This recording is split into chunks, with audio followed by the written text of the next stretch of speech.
More and more merchants are accepting cryptocurrency as a form of payment these days, with the likes of Dell, Expedia, and even Virgin Galactic jumping aboard the Bitcoin bandwagon. But how possible is it to actually survive on Bitcoin? For the last month, Ed Moyse and Huang, co-founders of the wallet app Wyre, have been living in London doing just that. It's been remarkably not too hard. I think it's been sufficiently challenging, but doable. One of the reasons we decided was because we'd made this Bitcoin wallet where you could pay merchants, and there weren't that many merchants accepting Bitcoin in London, so we thought, let's limit ourselves to only being able to pay in Bitcoin, and then if we want to sign up some merchants, we'll have to go and convert those merchants so we can actually buy food. It's been successful enough for us not to starve, which is pretty good.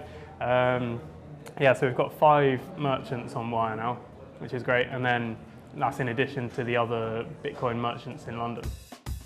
Most cafes and retailers accepting Bitcoin are concentrated around Huang and Moyse's place of work in Old Street. However, it hasn't been all plain sailing for the pair.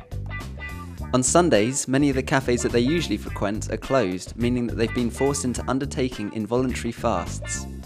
I think days when we go to, say, Bamboo Box or Lincoln City, and then we realise that it's closed.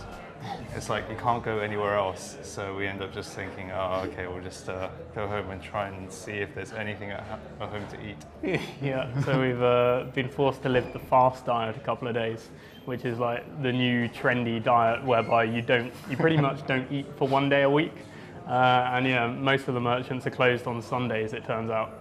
So we've had a couple of days where we've had to go a bit hungry. While Bitcoin adoption is growing steadily amongst merchants, experts believe we're still a long way from the ordinary person being able to survive by spending nothing but Bitcoin, especially outside tech-centric places like Silicon Valley and the so-called Silicon Roundabout in London. It seems to be fairly widely distributed, but I mean, certainly it's concentrated in the US more than other areas. And what you tend to find is that you get small sort of like little ecosystems popping up. Like Amsterdam's got a very large, Bitcoin community, a lot of merchants enabled there. London's got quite a few, and in Spain they've done something in Barcelona. So these sort of small community projects work. But it could all change tomorrow. For example, if Tesco's decided that they were going to accept Bitcoin, we could easily roll that out across all of their point of sale systems, and then it would be possible to live on Bitcoin, next week, in perpetuity. Then that's the problem solved, isn't it, basically? Moyse and Huang believe that it won't be too long before their experiment will no longer be such a challenge, and that within a year they could more easily live off Bitcoin. I think even now, more people have heard of Bitcoin when we approach them, but a lot of them, because of kind of bad news in the press, so a lot of them are kind of like, oh, I'm not really sure because of all this fraud and stuff. So I do feel as if, give it another year for it to smooth out a little bit, and more people would even know about it, so be more trusting as well.